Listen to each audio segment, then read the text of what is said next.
जय हिंद प्यारे साथियों, मैं सुशील एक बार फिर से आप सभी का अपने यूट्यूब प्लेटफॉर्म टीचिंग विद सुशील में आपका स्वागत करता हूं। आई होप आप लोग स्वस्थ होंगे, मस्त होंगे, ज़बरदस्त होंगे और अपनी पढ़ाई को बेहतर तरीके से आगे बढ़ा रहे होंगे। तो आज हम लोग पढ़ेंगे चट्टानें एवं ज्वालामुखी। और इसके पहले हम लोग जो भी क्लास पढ़े हुए हैं और पीछे प्लेलिस्ट भी बना हुआ है और उसका वीडियो सेक्शन में आपका सभी वीडियो पड़े हुए हैं। जो भी भाई बहन इस चैनल पर पहली बार आ रहा है जाकर के वहाँ से पढ़ सकता है और अपनी तैयारी को बेहतर तरीके से आगे बढ़ा सकता है। तो हम लोग स्टार्ट करते हैं आज का क्लास। और क्लास स्टार्ट करने से पहले एक बार आप सभी से निवेदन करते हैं कि प्लीज़ जो भी भाई बहन इस चैनल पर पहली बार आ रहा है प्लीज़ चैनल को सब्सक्राइब जरूर करिएगा, बेल आइकन को ऑन कर लीजिएगा और ज़्यादा से ज़्यादा शेयर करिएगा। और इन सभी क्लास का PDF आपको teaching with Sushil Telegram channel पर मिल जाएगा। आप वहाँ से जा करके इसको ले सकते हैं और अपनी तैयारी को बेहतर तरीके से कम ही समय में अच्छे रिवीजन कर सकते हैं। तो ठीक है, फिर हम लोग चलते हैं अपनी क्लास को स्टार्ट करते हैं। आज हम लोग पढ़ेंगे पहले चट्टान और उसकी चट्टानों के बारे में, उसके बाद ज्वालामुखी के बारे में। तो आज का पहला ही क्वेश्चन मिलता है आपका चट्टानों का वर्गीकरण। ठीक है, तो हम लोग पढ़ेंगे क्या, चट्टानों का वर्गीकरण। चट्टानें कौन कौन से, आग्नेय चट्टान, ठीक है, अवसादी चट्टानें और रूपांतरित चट्टानें।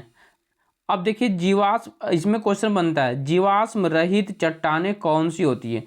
जीवाश्म रहित कौन सा, जीवाश्म रहित बिना जीवाश्म के कौन सी चट्टानें होती हैं, आग्नेय चट्टानें।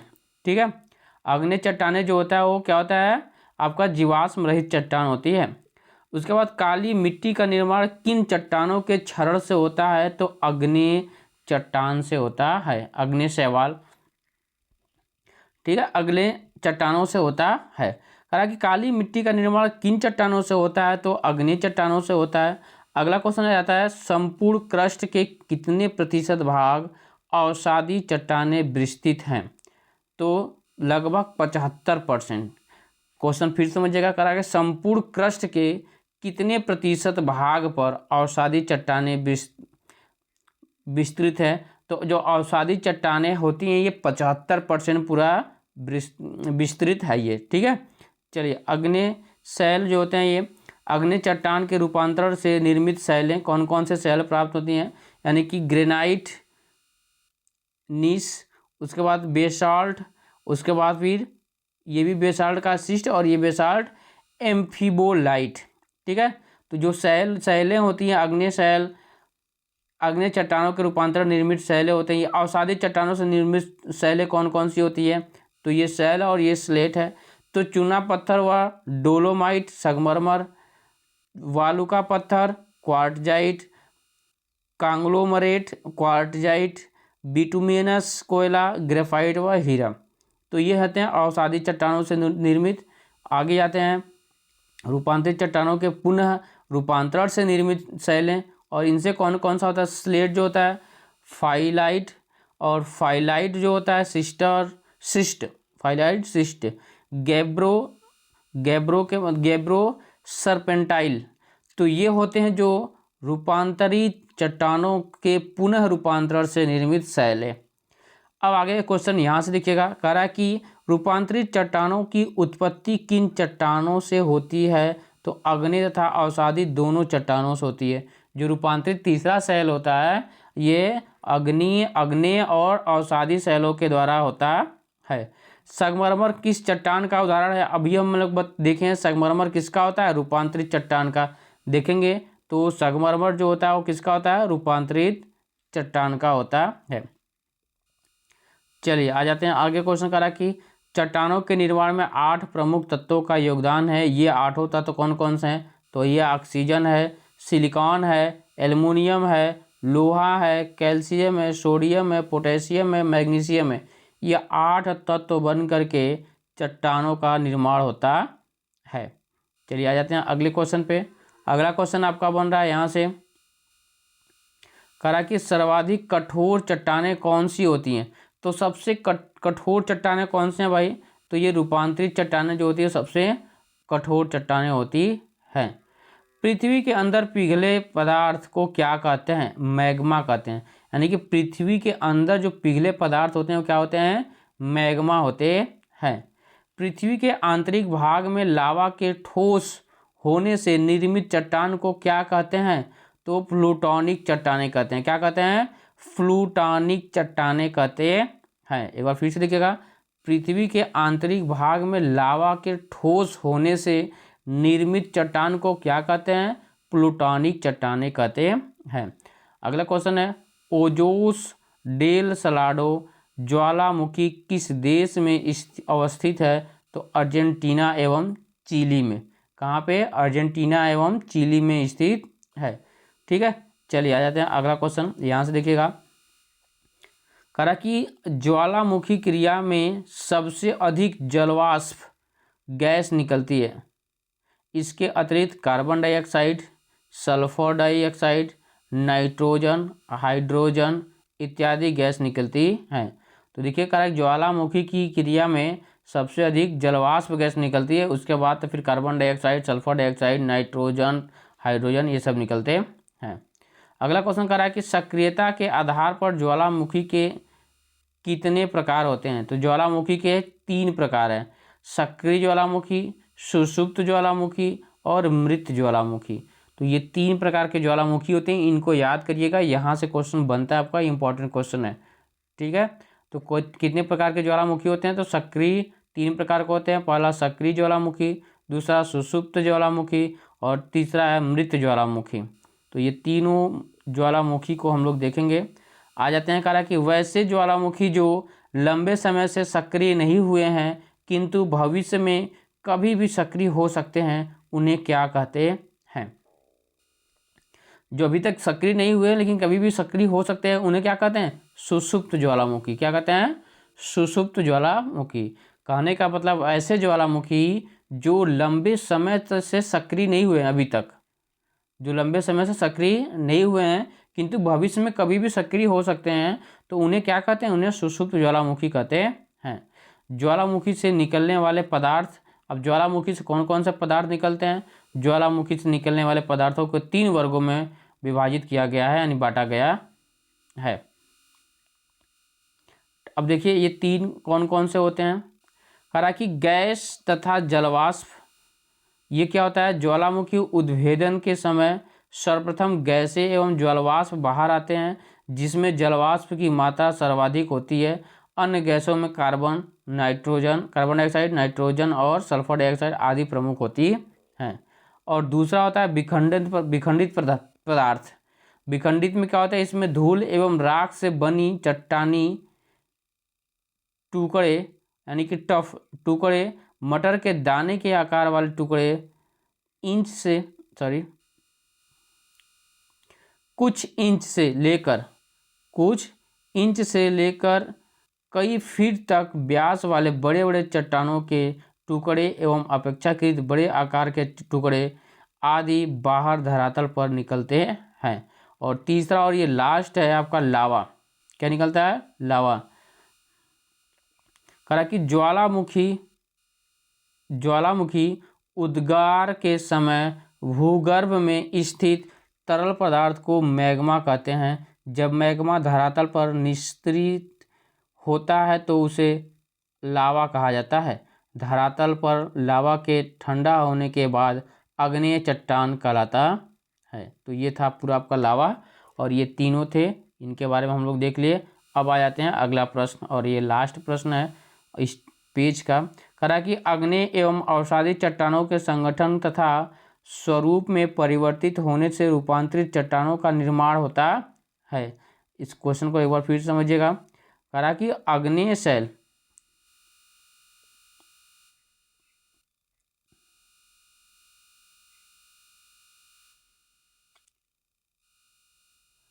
देखिए एक बार फिर से इसको देखिए, आग्नेय एवं अवसादी चट्टानों के संगठन तथा स्वरूप में परिवर्तन से रूपांतरित चट्टानों का निर्माण होता है। जब ये स्वरूप से परिवर्तन करते हैं तब इस चट्टानों का निर्माण होता है, रूपांतरित चट्टानों का। ठीक है, चलिए आ जाते हैं आगे अगले क्वेश्चन पे। अगला क्वेश्चन कह रहा है कि किस प्रकार के लावा में सिलिका की अधिक मात्रा होती है? तो किस प्रकार की लावा में सिलिका की मात्रा अधिक होती है भाई? तो अम्लीय लावा में। किसमें? अम्लीय लावा में होता है। अंडमान निकोबार के नारकोंड में द्वीप पर स्थित ज्वालामुखी किस प्रकार का ज्वालामुखी है? तो सुषुप्त ज्वालामुखी। किसका है? सुषुप्त ज्वालामुखी का।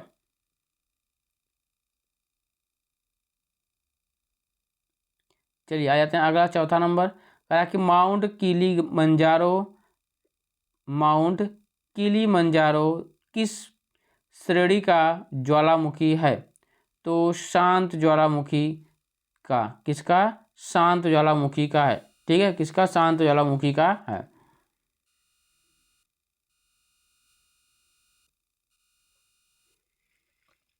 चलिए ठीक है, तो फिर एक बार फिर से हम लोग देखते हैं।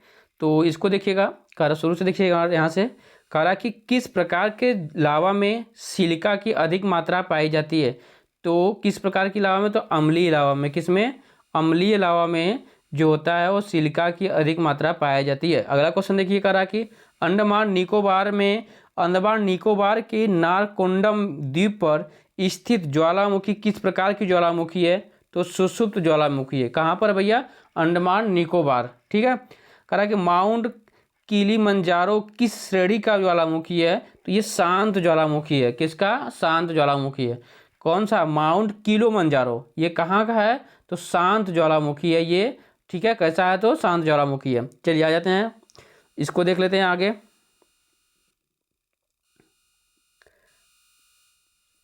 चलिए ये देखिए आपका बना हुआ चार्ट, इसको थोड़ा सा देखिएगा। ज्वालामुखी है, आंशिक शंकु है, उसके बाद लावा प्रवाह से बना पठार, डाइक, ये सब दिया, आप लोग इसको देख लीजिएगा। हम आते हैं क्वेश्चन पे। क्वेश्चन कह रहा है कि विश्व का सर्वाधिक सक्रिय ज्वालामुखी कौन सा है? तो किलाउ है। ये हवाई द्वीप पे है। कहाँ पे भाई? हवाई द्वीप। और ये किस नाम क्या है? किलायु। विश्व का सबसे सक्रिय ज्वालामुखी है। ठीक है, तो अब आगे देखिएगा। क्वेश्चन कह रहा है कि हमारे सौर मंडल में अब तक ज्ञात सबसे बड़ा ज्वालामुखी कौन सा है? तो ज्वालामुखी जो है ओलंपस मांस है। ये मंगल ग्रह पर स्थित है। कहाँ पर? मंगल ग्रह पर स्थित है ओलंपस मांस। ठीक है, चलिए आ जाते हैं अगले क्वेश्चन पे। अगला क्वेश्चन आपका कह रहा है कि किस ज्वालामुखी को भूमध्य सागर का प्रकाश स्तंभ कहा गया जाता है? तो माउंट स्ट्राम्बोली को। किसको? माउंट स्ट्राम्बोली को कहा जाता है। अगला क्वेश्चन कह रहा है कि ज्वालामुखी पर्वत माउंट सेंट हेलेंस कहाँ स्थित है? संयुक्त राज्य अमेरिका में स्थित है। कौन सा? Mount Saint Helens. ये कहाँ पे स्थित है? तो ये है आपका संयुक्त राज्य अमेरिका में स्थित है। ठीक है, चलिए आ जाते हैं अगले क्वेश्चन पे। अगला क्वेश्चन कह रहा है कि अफ्रीका महाद्वीप का सर्वोच्च पर्वत शिखर माउंट किलिमंजारो किस देश में स्थित है? तो तंजानिया में स्थित है। कहाँ पे? तंजानिया में स्थित है। अगला क्वेश्चन है आपका मौना लोआ एक सक्रिय ज्वालामुखी है। यह कहाँ स्थित है? तो यह हवाई द्वीप समूह संयुक्त राज्य अमेरिका में स्थित है। अंटार्कटिका का एकमात्र सक्रिय ज्वालामुखी कौन सा है? तो माउंट एरबुस। ये इरेबस में है। कहाँ पे है? माउंट एरबुस है। ठीक है, ईरान के दो प्रमुख मृत ज्वालामुखी कौन से हैं? तो देखिए, मृत ज्वालामुखी की बात कर रहा है तो देवबंद व कोह सुल्तान, ये दोनों मृत ज्वालामुखी है, ये ईरान के हैं।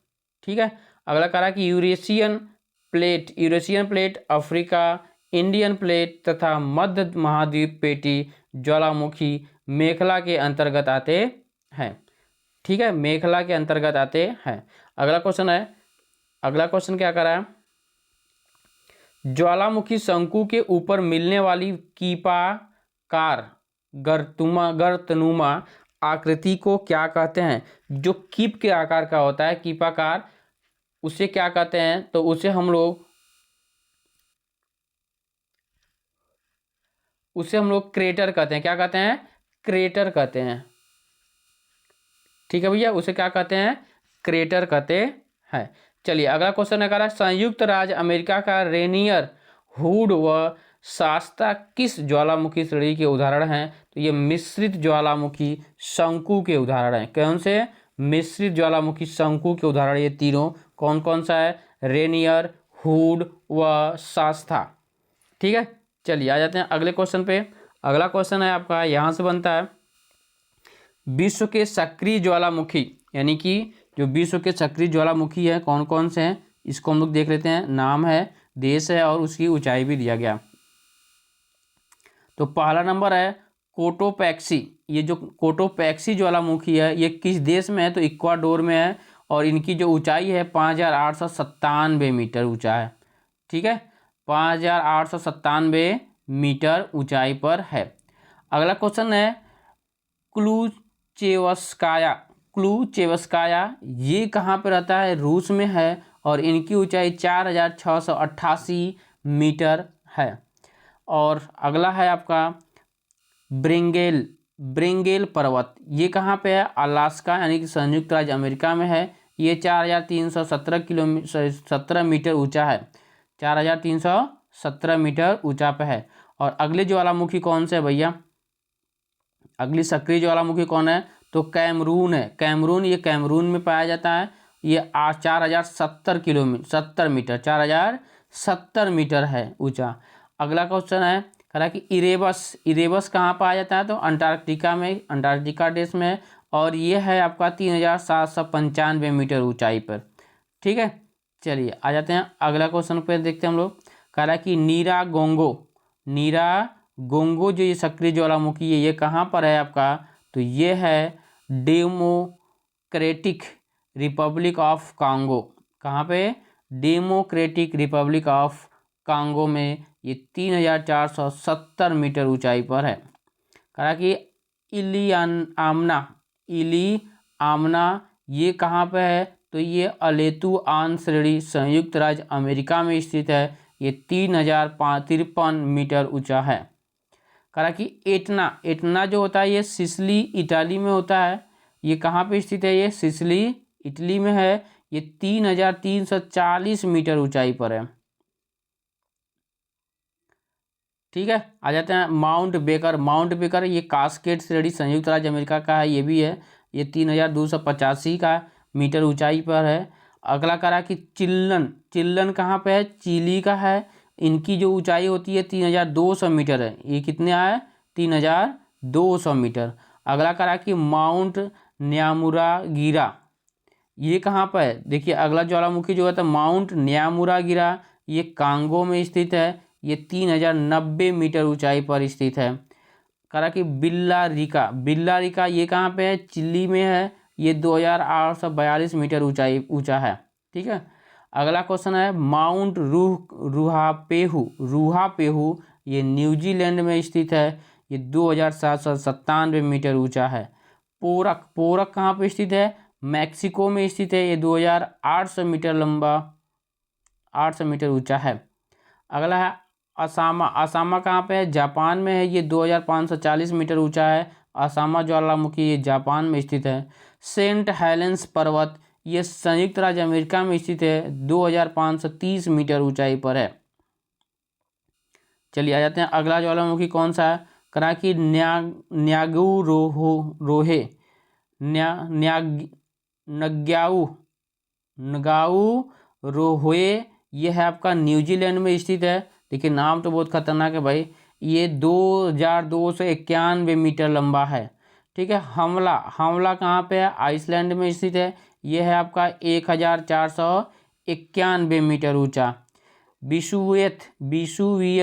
विसुवियस ये है आपका इटली में, नेपल्स की खाड़ी में स्थित है। ये 1,277 मीटर ऊंचा। किलाऊ जो है ये हवाई संयुक्त राज्य अमेरिका में स्थित, 1,225 मीटर ऊंचा। स्ट्राम्बोली ये भी इटली में है। ये लिपारी द्वीप, भूमध्य सागर, 925 मीटर ऊंचा पे है। ठीक है, चलिए यहाँ सकते हैं ये पूरा सक्रिय ज्वालामुखी और ये उनके देश और उनकी लंबाई थी। अब आ जाते हैं हम लोग अगले क्वेश्चन पे। करा कि विश्व का सबसे ऊंचा सक्रिय ज्वालामुखी, तो भाई पहला नंबर तो यही था ना, कोटोपैक्सी। कोटोपैक्सी ये जो सबसे विश्व का सबसे ऊंचा सक्रिय ज्वालामुखी है। ज्वालामुखियों का मेखलाबद्ध वर्गीकरण कितने भागों में किया गया है, तो ये 4 भागों में किया गया है। तो ज्वालामुखी मेखलाएं ये चारों आपके पास हैं। देखिएगा पहली मेखला क्या है, कहा कि प्रशांत महासागरीय मेखला, दूसरी मध्य महाद्वीपीय पेटी, तीसरी है आपका मध्य अटलांटिक मेखला या मध्य महासागरीय कटक, ये तीसरा हो गया। चौथा करा कि अंतरा प्लेटी ज्वालामुखी, ये चौथा ज्वालामुखी मेखलाएं हैं, ये 4 होती हैं। ठीक है, चलिए आ जाते हैं अगले क्वेश्चन पे। करा कि क्षारीय लावा शंकु को किस अन्य नाम से जाना जाता है? तो क्षारीय लावा शंकु को शिल्ड शंकु के नाम से जाना जाता है। किसके नाम से? शिल्ड शंकु के नाम से जाना जाता है। ठीक है, चलिए आ जाते हैं इसको अगले क्वेश्चन, और ये अंतिम क्वेश्चन बनता है इस चैप्टर से। इस चैप्टर से अंतिम क्वेश्चन बनता है, करा कि अलास्का यानी कि संयुक्त राज्य अमेरिका के कटमईस पर्वत को 10,000 धुआरों की घाटी कहा जाता है। कितने हजार? 10,000 धुआरों की घाटी किसे कहा जाता है? अलास्का को। ये संयुक्त राज्य अमेरिका में स्थित है। तो ये आज का चैप्टर पूरा ये समाप्त हो गया भाई। तो हम लोग मिलते हैं अगले दिन अगले चैप्टर अगले क्लास के साथ। और जाते जाते आप सभी से रिक्वेस्ट है कि जो भी भाई बहन इस चैनल पर पहली बार आ रहा है, प्लीज़ आप लोग चैनल को सब्सक्राइब जरूर करिएगा, बेल आइकन को ऑन करिएगा और ज़्यादा से ज़्यादा शेयर करिए, कमेंट करके ज़रूर बताइएगा आपको क्लास कैसी लगी। तो फिर मिलते हैं अगली क्लास में। सभी को बाय बाय, टेक केयर, जय हिंद, जय भारत।